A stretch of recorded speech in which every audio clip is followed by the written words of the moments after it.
안녕하세요, 여러분. 세월을 살아낸 말투에는 흉내낼 수 없는 깊이와 품격이 있습니다. 노년의 말투는 세월이 만든 가장 고운 격식이다. 오늘은 이 문장을 함께 나누며 나이가 들수록 더 빛나는 우리의 언어와 마음을 이야기해 보려 합니다. 여러분의 경험과 지혜가 담긴 말투가 세상에서 가장 아름답다는 것 잊지 마세요. 지난주 동네 공원에서 한 할머니가 까치에게 말을 거는 모습을 보았습니다. 어머나, 오늘도 나오셨네요. 어제 날이 추웠는데 괜찮으셨어요? 새에게 존댓말을 쓰는 그 모습이 저는 참 아름답게 느껴졌습니다. 그것은 단순한 습관이 아니었습니다. 세상 모든 것을 귀하게 여기는 마음, 그것이 말투에 스며든 것이었습니다. 우리는 흔히 젊은 시절에는 존댓말을 배워야 할 것으로 여깁니다. 윗사람에게, 처음 만난 사람에게, 격식이 필요한 자리에서. 하지만 나이가 들수록 존댓말은 배워서 하는 것이 아니라 저절로 흘러나오는 것이 됩니다. 그것은 마치 오래된 나무가 자연스럽게 그늘을 들이우듯 살아온 세월이 만들어낸 품격의 그림자입니다. 젊은이들은 종종 묻습니다. 왜 나이 드신 분들은 모든 사람에게 존댓말을 쓰세요? 그 질문에는 이런 전제가 깔려 있습니다. 존댓말은 상대를 높이기 위한 것이라는 생각 말입니다. 하지만 천천히 살펴보면 존댓말은 오히려 자신을 세우는 언어입니다. 반말은 빠릅니다. 직접적이고 효율적입니다. 하지만 그 속도 안에는 여유가 없습니다. 존댓말은 한 템포 늦춥니다. 뭐해? 와, 무엇을 하고 계세요? 사이에는 단 한 박자의 차이가 있지만 그 한 박자 안에 상대를 헤아리는 마음이 들어갑니다. 급하지 않아도 되는 마음, 천천히 가도 괜찮다는 여유, 그것이 존댓말의 본질입니다. 나이가 들면 우리는 알게 됩니다. 세상에는 빨리 가야 할 것이 별로 없다는 것을, 그리고 사람과의 관계에서 속도는 중요하지 않다는 것을, 오히려 한 걸음 물러서서 한 호흡 길게 쉬면서 말을 건넬 때 진짜 대화가 시작된다는 것을 압니다. 젊은 시절을 돌이켜보면 우리는 늘 바쁘게 살았습니다. 일도 바쁘고 아이들 키우느라 바쁘고 무언가를 이루느라 바빴습니다. 그 바쁨 속에서 말도 빨라졌습니다. 빨리 해, 서둘러, 시간 없어 같은 말들이 입에 붙었습니다. 하지만 이제는 압니다. 그 서두름이 정작 중요한 것들을 놓치게 했다는 것을. 아이가 하고 싶었던 이야기, 배우자가 전하고 싶었던 마음, 친구가 나누고 싶었던 고민들을. 존댓말을 쓴다는 것은 시간을 내어준다는 뜻입니다. 상대의 말을 끝까지 듣겠다는 의지이며 그 사람을 온전히 마주하겠다는 약속입니다. 그러셨군요 라는 짧은 대답 안에는 당신의 이야기를 들었습니다. 이해했습니다. 존중합니다 라는 세 가지 메시지가 모두 담겨 있습니다. 젊은 시절 우리는 말을 함부로 했습니다. 감정이 앞서고 판단이 빨랐으며 상대의 잘못을 지적하는데 거침이 없었습니다. 그러나 세월은 우리에게 가르칩니다. 모든 사람에게는 사연이 있다는 것을, 내가 보는 것이 전부가 아니라는 것을, 함부로 판단할 수 없는 영역이 있다는 것을. 그래서 나이 든 사람의 존댓말에는 무게가 실립니다. 그러셨군요 한마디 안에는 당신의 사정을 다 알 수는 없지만 그럴 만한 이유가 있었겠지요 라는 이해가 담겨 있습니다. 괜찮으시겠어요? 라는 물음 안에는 내가 도울 수 있는 일이 있다면 기꺼이라는 배려가 깃들어 있습니다. 이것은 단순한 언어 습관이 아닙니다. 삶을 살아내며 터득한 지혜입니다. 사람은 누구나 존중받을 가치가 있으며 그 존중은 가장 먼저 말에서 시작된다는 것. 그것을 몸으로 아는 사람만이 자연스럽게 존댓말을 쓸 수 있습니다. 품위는 타인을 위한 것이 아니라 자신을 위한 것.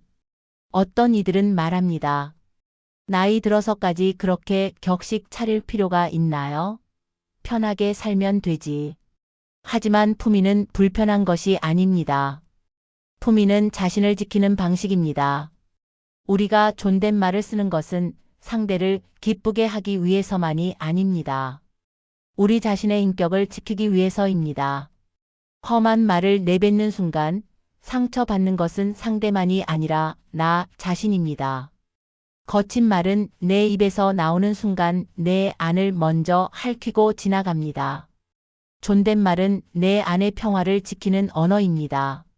어떻게 지내셨어요? 라고 묻는 순간 나는 상대에게도 나에게도 예의를 갖춥니다. 그것은 세상을 대하는 나의 자세이며 늙어가는 방식입니다. 노년의 말투가 아름다운 이유. 젊은이의 반말에는 에너지가 있습니다. 빠르고 직접적이며 거침없습니다. 그것은 청춘의 특권입니다. 하지만 노년의 존댓말에는 다른 아름다움이 있습니다. 그것은 급하지 않은 마음, 깊어진 이해, 단단해진 품격입니다. 말을 고운 것으로 하는 것은 어려운 일이 아닙니다. 그저 한 템포 늦추고 한 호흡 깊게 쉬고 상대를 향해 마음을 여는 것입니다. 그리고 그것은 젊은 시절에는 어려워도 나이가 들수록 자연스러워집니다. 살아온 세월이 그것을 가르쳐 주기 때문입니다. 노년의 말투는 세월이 만든 가장 고운 격식입니다. 그것은 배워서 되는 것이 아니라 살아내면서 얻어지는 것입니다. 그리고 그 말투 안에는 한 사람이 살아온 모든 날들이 만나온 모든 사람들이 겪어온 모든 아픔과 기쁨이 담겨 있습니다. 오늘도 우리는 누군가에게 말을 건넵니다. 그 말 한마디가 품이 있고 따뜻하기를, 그래서 나와 상대 모두를 귀하게 만들기를 바랍니다. 그것이 우리가 늙어가는 가장 아름다운 방식이 아닐까요? 존댓말 안에 담긴 인생의 무게. 젊은 시절 우리는 말을 함부로 했습니다. 감정이 앞서고 판단이 빨랐으며 상대의 잘못을 지적하는데 거침이 없었습니다. 그러나 세월은 우리에게 가르칩니다. 모든 사람에게는 사연이 있다는 것을, 내가 보는 것이 전부가 아니라는 것을, 함부로 판단할 수 없는 영역이 있다는 것을. 그래서 나이 든 사람의 존댓말에는 무게가 실립니다. 그러셨군요 한마디 안에는 당신의 사정을 다 알 수는 없지만 그럴 만한 이유가 있었겠지요 라는 이해가 담겨 있습니다. 괜찮으시겠어요? 라는 물음 안에는 내가 도울 수 있는 일이 있다면 기꺼이라는 배려가 깃들어 있습니다.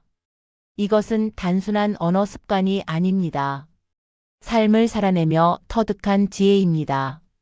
사람은 누구나 존중받을 가치가 있으며 그 존중은 가장 먼저 말에서 시작된다는 것. 그것을 몸으로 아는 사람만이 자연스럽게 존댓말을 쓸 수 있습니다. 저는 40대에 큰 실패를 겪은 적이 있습니다. 사업이 무너지고 빚을 지고 사람들 앞에 고개를 들 수 없었던 시절이었습니다. 그때 한 선배님이 저를 찾아오셨습니다. 그분은 제 사정을 다 아시면서도 한 번도 너 왜 그랬어? 조심하지 그랬어? 라고 말씀하지 않으셨습니다. 대신 많이 힘드셨겠어요. 이 시기도 지나가실 거예요. 라고 말씀하셨습니다. 그때 저는 깨달았습니다. 존댓말은 거리를 두는 말이 아니라 오히려 가장 가까이 다가가는 말이라는 것을.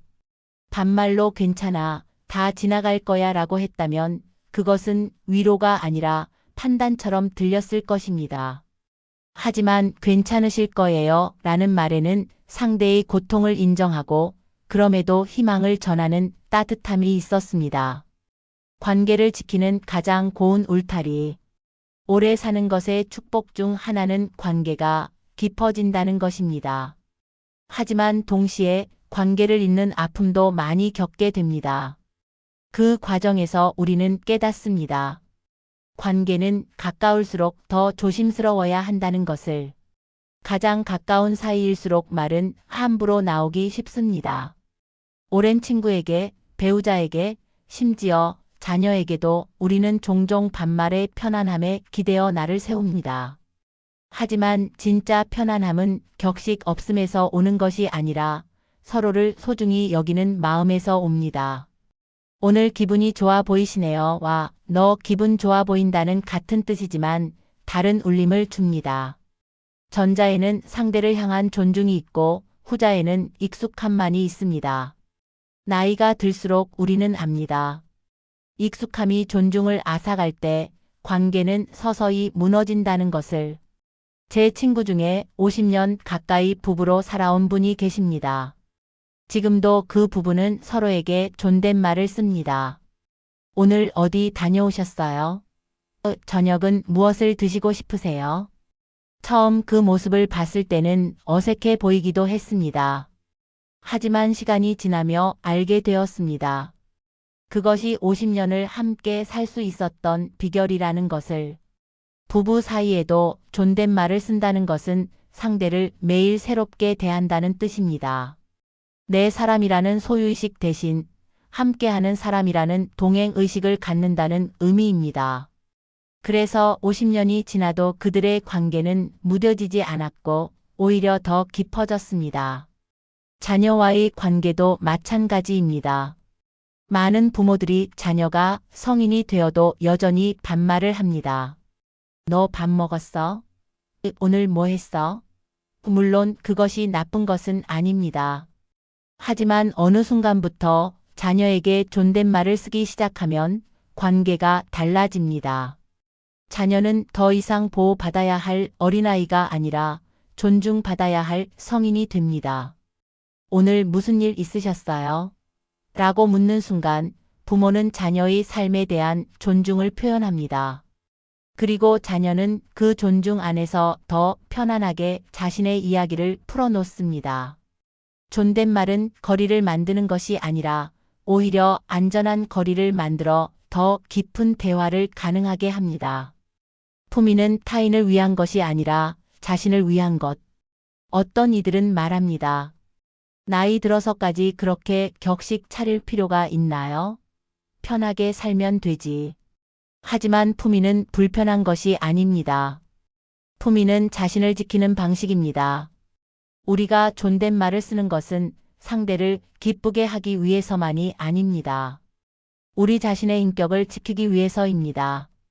험한 말을 내뱉는 순간 상처받는 것은 상대만이 아니라 나 자신입니다. 거친 말은 내 입에서 나오는 순간 내 안을 먼저 핥히고 지나갑니다.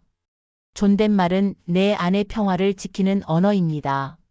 어떻게 지내셨어요? 라고 묻는 순간 나는 상대에게도 나에게도 예의를 갖춥니다. 그것은 세상을 대하는 나의 자세이며 늙어가는 방식입니다. 나이가 들면서 우리는 여러 가지를 잃습니다. 젊음을, 건강을, 때로는 사랑하는 사람들을.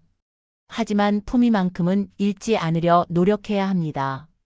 품위는 우리에게 남은 가장 소중한 자산이기 때문입니다. 그리고 그 품위는 우리가 쓰는 말 한마디 한마디에서 드러납니다. 길거리에서 젊은이와 부딪혔을 때 조심하셔야죠 라고 말하는 것과 괜찮으세요? 라고 묻는 것의 차이를 생각해 봅니다. 전자는 상대의 잘못을 지적하지만 후자는 상대를 먼저 염려합니다. 어느 쪽이 더 품위 있는 대응일까요? 나이가 들수록 우리는 옳고 그름을 따지기보다 상대의 안부를 먼저 묻는 것이 더 성숙한 태도라는 것을 압니다. 슈퍼에서 계산을 하다가 점원이 실수를 했을 때도 마찬가지입니다. 제대로 해야지라고 나무라는 것과 괜찮으세요? 천천히 하세요 라고 말하는 것의 차이. 후자의 태도는 상대를 편안하게 만들 뿐 아니라 나 자신도 편안하게 만듭니다. 화를 내지 않아도 되고 기분이 상하지 않아도 되며 하루를 나쁜 감정으로 시작하지 않아도 됩니다. 침묵도 존댓말이 될 수 있다. 존댓말에 대해 이야기하면서 빼놓을 수 없는 것이 있습니다. 바로 침묵입니다. 때로는 말을 하지 않는 것이 가장 고운 존댓말이 될 수 있습니다. 젊은 시절에는 모든 것에 대해 의견을 내고 싶어 합니다.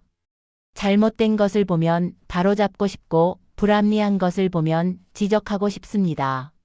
하지만 나이가 들면서 우리는 배웁니다. 모든 말이 다 필요한 것은 아니라는 것을.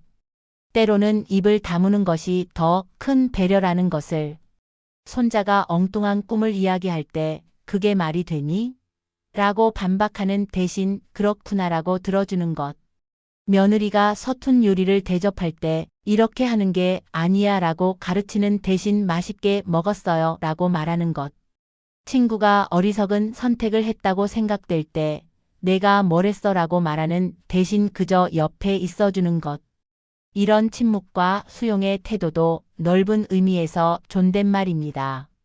상대의 선택을 존중하고 그 사람의 삶을 인정하며 내 기준을 강요하지 않는 것. 그것이야말로 가장 깊은 존중입니다. 요양병원에서 봉사활동을 하는 지인이 들려준 이야기가 있습니다. 어떤 할머니가 치매로 같은 말을 반복하실 때 젊은 간호사는 아까도 말씀하셨잖아요 라고 답답해했지만 나이 든 자원봉사자는 매번 처음 듣는 것처럼 그러셨어요 라고 반응했다고 합니다. 그 할머니는 그 자원봉사자와 이야기할 때만 얼굴에 미소를 띠셨다고 합니다. 그것이 존댓말의 진정한 의미입니다. 형식적으로 요를 붙이는 것이 아니라 상대를 있는 그대로 받아들이는 것, 상대의 속도에 맞춰주는 것, 상대의 세계를 인정하는 것.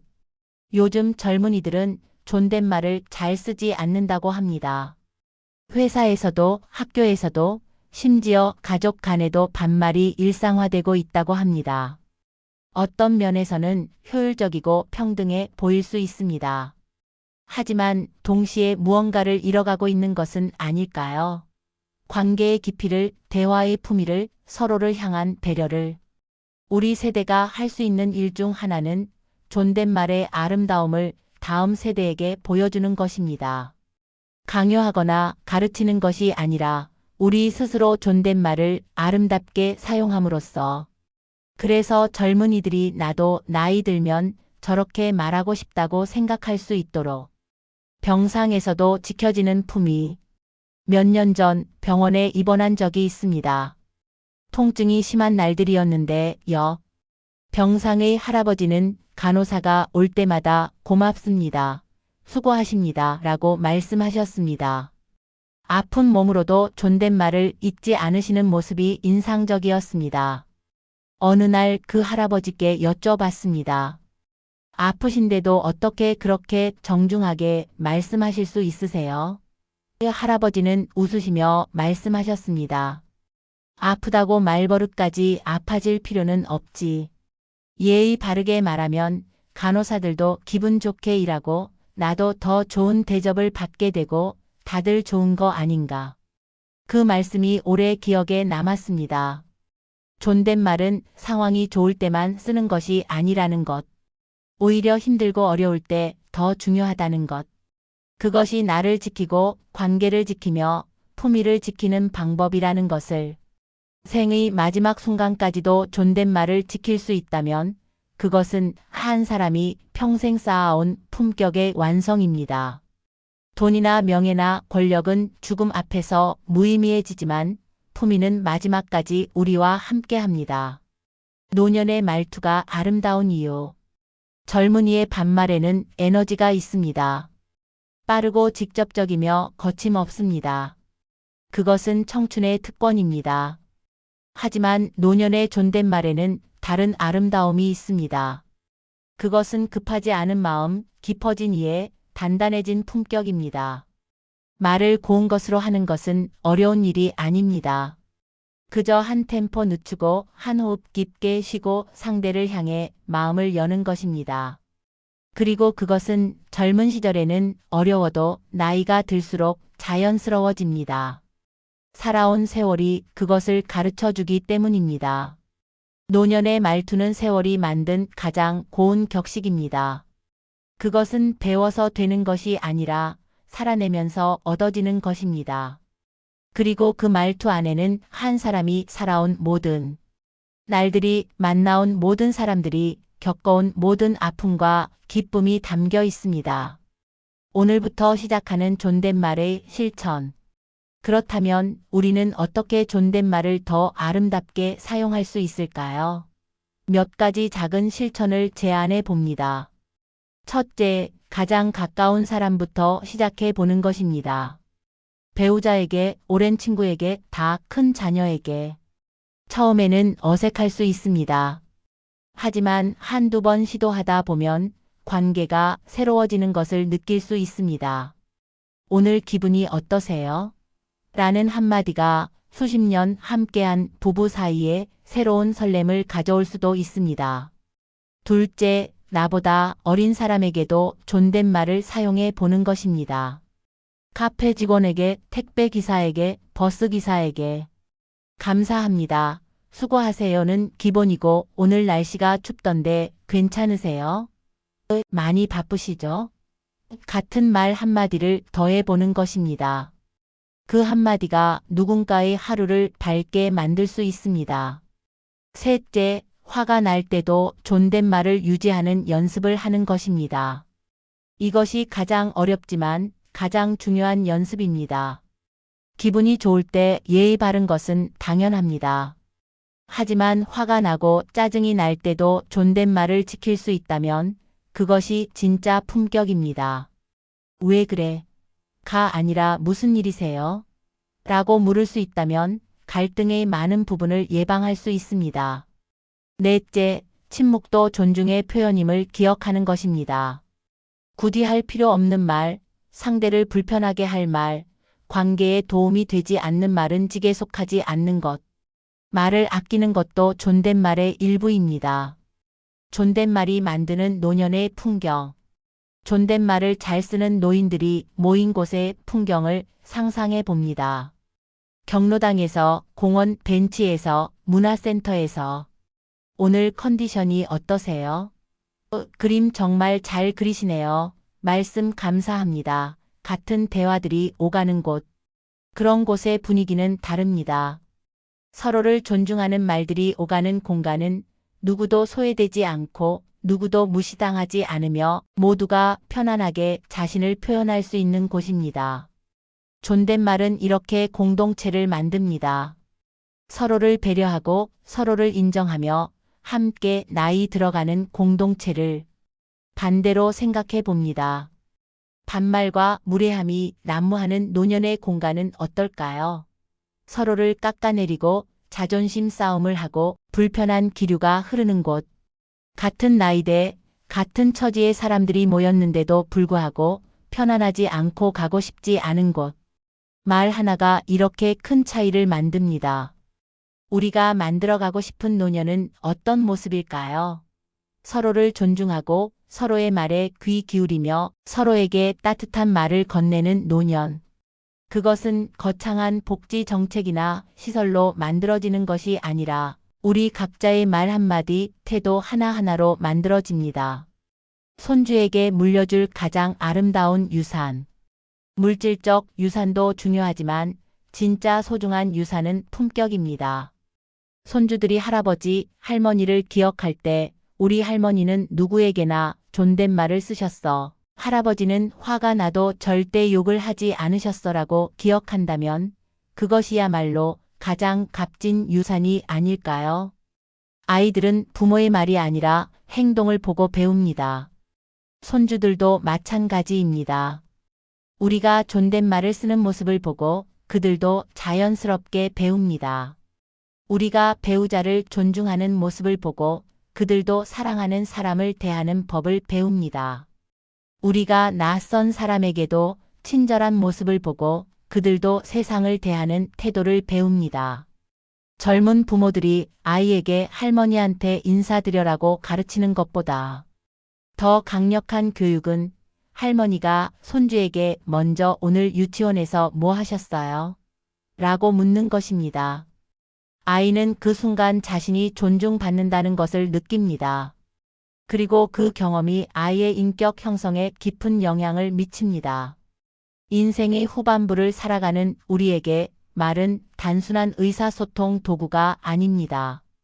그것은 우리가 어떤 사람으로 살아왔고 어떤 사람으로 남고 싶은지를 보여주는 거울입니다.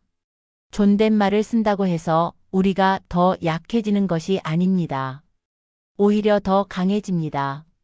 상대를 존중할 줄 아는 사람, 자신의 감정을 다스릴 줄 아는 사람, 상황에 흔들리지 않고 품위를 지킬 줄 아는 사람. 그것이 진정한 강함입니다. 또한 존댓말은 나이 듦을 아름답게 만드는 방법입니다. 주름이 늘고 머리가 새고 걸음이 느려지는 것은 자연의 이치입니다. 하지만 말만큼은 오히려 더 곱게, 더 부드럽게, 더 따뜻하게 만들 수 있습니다. 그것이 우리가 선택할 수 있는 아름다운 노화의 방식입니다. 오늘도 우리는 누군가에게 말을 건넵니다. 그 말 한마디가 품이 있고 따뜻하기를, 그래서 나와 상대 모두를 귀하게 만들기를 바랍니다. 그것이 우리가 늙어가는 가장 아름다운 방식이 아닐까요? 세월이 만든 가장 고운 격식, 그것은 바로 우리의 말투입니다. 그 말투 안에 우리의 삶이, 우리의 사랑이, 우리의 지혜가 모두 담겨 있습니다. 그리고 그 말투는 우리가 이 세상에 남기는 가장 아름다운 흔적이 될 것입니다. 오늘도 긴 영상 시청해 주셔서 감사합니다.